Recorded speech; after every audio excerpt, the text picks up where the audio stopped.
বাবা রহিম, তুমি স্কুলে পড়বা, আমি দেখো 5 ওয়াক্ত নামাজ পড়ে পরের বাড়ির কাজ করি। তোমার বাবা বেঁচে নাই, আমি একাই তোমাকে মানুষ করার চেষ্টা করছি। মানুষের সাথে ব্যবহার সবসময় ভালো করবে, কারো মনে কষ্ট দেবে না। মা, আপনি কোনো চিন্তাই করবেন না, আমি নামাজ পড়ব, পড়াশোনা করব, আর আপনার দোয়া আমার সাথে থাকলে। তারপর রহিম ছোট্ট ব্যাগ কাঁধে ঝুলিয়ে স্কুলের দিকে হাঁটতে শুরু করলো। সকালে নরম রোদ, পাখির ডাক আর মায়ের দোয়া সব মিলিয়ে তার মনটা ভরে গেল। মা সব সময় রহিমের জন্য দোয়া করে আর কান্নাকাটি করে। রহিম স্কুলে পৌঁছে গেল। স্কুলের গেট কাছে আসতে তার মনটা আনন্দে ভরে গেল। ধীরে ধীরে গেটের ভেতর ঢুকে সে ছোট্ট উঠোন পার হয়ে ক্লাসরুমের সামনে দাঁড়ালো। তাকে অনেক ছাত্ররা দেখতে পারত না, কারণ সে খুব মেধাবী ছাত্র ছিল। মাস্টার সবসময় তাকে ভালো পাইতো এই জন্য। রহিম হাঁটতে হাঁটতে ক্লাসের ভিতর ঢুকলো। তারপর সে চারপাশে একবার তাকিয়ে দেখলো। নিজের প্রিয় বন্ধুর পাশে গিয়ে চুপচাপ বসে পড়ল। রহিম ক্লাসে যাইয়া বসল। কিছুক্ষণ পর মাস্টার সাহেব উপস্থিত হলেন। তিনি ক্লাসের সবাইকে শান্ত হতে বললেন। রহিম মনোযোগ দিয়ে তাকিয়ে রইল মাস্টারের দিকে। ছাত্ররা, শোনো, আজকে তোমাদের একটা খুব গুরুত্বপূর্ণ বিষয় শেখাবো। এই ক্লাস হবে মা বাবা সম্পর্কে।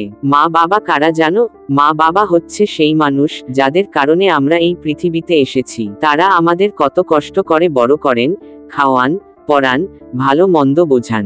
মা বাবাকে কত মহব্বত করতে হয় জানো? তাদের প্রতি ভালোবাসা থাকতে হয় সব চাইতে বেশি। রহিমের মা ছেলের পড়াশোনার জন্য কোনো কষ্টকেই ভয় পেলেন না। রহিম যখন সকালে স্কুলে গেল, তখন তার মা ওড়না ঠিক করে পরের জমিনে গেলেন। তখন রহিমের মা রাস্তা দিয়ে হাঁটতে হাঁটতে আল্লাহ আল্লাহ জিকির শুরু করলেন। তার মুখে ক্ষীণ স্বর, কিন্তু মনে ছিল অটল বিশ্বাস। তিনি ভাবতে ভাবতে বললেন, হে আল্লাহ, আমার রহিমকে জান দিয়ে ভালো শিক্ষা দিতে পারি। সেখানে গিয়ে নীরবে কাজ করতে শুরু করলেন। রোদে ঘাম ঝরতে লাগলো, মাটির ধুলো গায়ে মুখে লাগলো, তবুও তার মুখে কোনো আক্ষেপ নেই। তিনি মাটি কোপাতে কোপাতে মনে মনে বললেন, যত কষ্টই হোক, আমি রহিমকে পড়াশোনা শেখাবো। আমার ছেলে একদিন আলোকিত মানুষ হবে। পরের বাড়ির কাজ করতে করতে বেলা ফুরিয়ে সন্ধ্যা হয়ে গেল। সারাদিন রোদে ধুলোয় কাজ করে শরীর একদম ক্লান্ত হয়ে পড়েছিল। তবুও তিনি তাড়াতাড়ি ভারী পা টেনে বাড়ির দিকে রওনা দিলেন। আমার শেষ সম্বল এই রহিমকে তুমি হেফাজত করো। ঘরের সামনে এসে ধীরে ধীরে বসে পড়লেন। শরীর অবসন্ন, হাত পা ব্যথায় টনটন করছিল। তখন তিনি গভীর কণ্ঠে আল্লাহকে ডাকতে লাগলেন, হে আল্লাহ। বৃষ্টি বছর পার হয়ে গেল। রহিম এখন বড় হয়ে গেছে।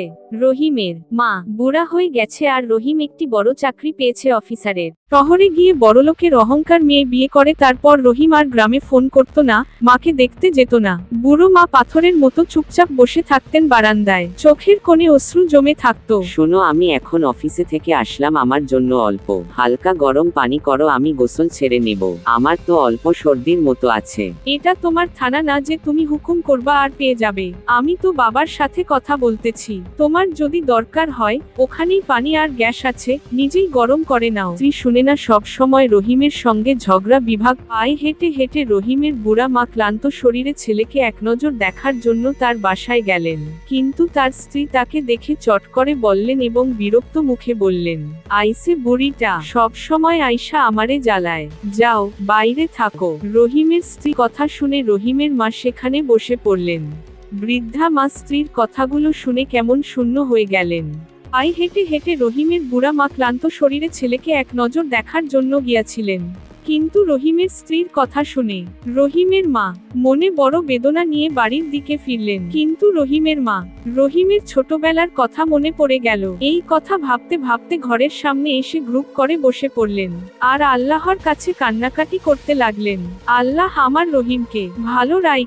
রহিম হঠাৎ করেই খুব অসুস্থ হয়ে পড়ল।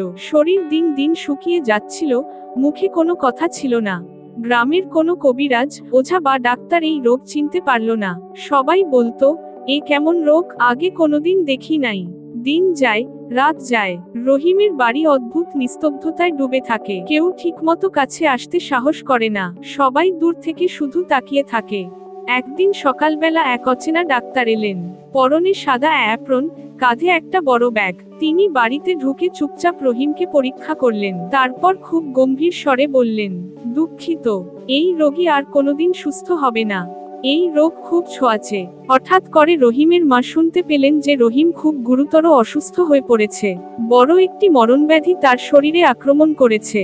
একজন মা তো মাই, মায়ের মন ছুটে গেল সন্তানের দিকে। তিনি আর দেরি না করে সব কাজ ফেলে রেখে ছুটে গেলেন রহিমের বাড়িতে। সেখানে গিয়ে রহিমের মাতার কাছে বসলেন। রহিমের মাতা ধরে রাখলেন, আর রহিমের মায়ের চোখের পানি ঝরে ঝরে পড়তেছে বৃষ্টির মতো। এইবার রহিম বলতেছে, মা, আমি আপনার সাথে অনেক বেয়াদবি করেছি, আমাকে কি ক্ষমা করে দেন? রহিমের মা যখন শুনলেন যে রহিমের অবস্থা আশঙ্কাজনক, তখন আর এক মুহূর্ত দেরি না করে ছুটে গেলেন রহিমের বাসায়। সেখান থেকে ছেলেকে কোলে তুলে বুকের সাথে জড়িয়ে ধরে চোখের পানি ফেলতে ফেলতে নিয়ে এলেন অন্য এক বড় হাসপাতালে ভর্তি করার পর একদল অভিজ্ঞ ডাক্তার রহিমের চিকিৎসা শুরু করলো। পরীক্ষা নিরীক্ষা শেষে ডাক্তাররা বললেন, কোন চিন্তা করবেন না, আমরা সব চেষ্টা করব। এখানে এই রোগের জন্য প্রয়োজনীয় সব ওষুধ ও চিকিৎসা আছে, ইনশাআল্লাহ ঠিক হয়ে যাবে। রহিম এখন পুরাপুরি সুস্থ হয়ে গেছে। সুস্থ হওয়ার পর তিনি নিজের অফিসের দিকে রওনা হলেন। ধীরে ধীরে হেঁটে হেঁটে থানায় পৌঁছালেন। থানায় পৌঁছে তিনি সবার সঙ্গে কিছু কথা বললেন। এরপর নিজের টেবিলের কাছে গিয়ে বসে পড়লেন।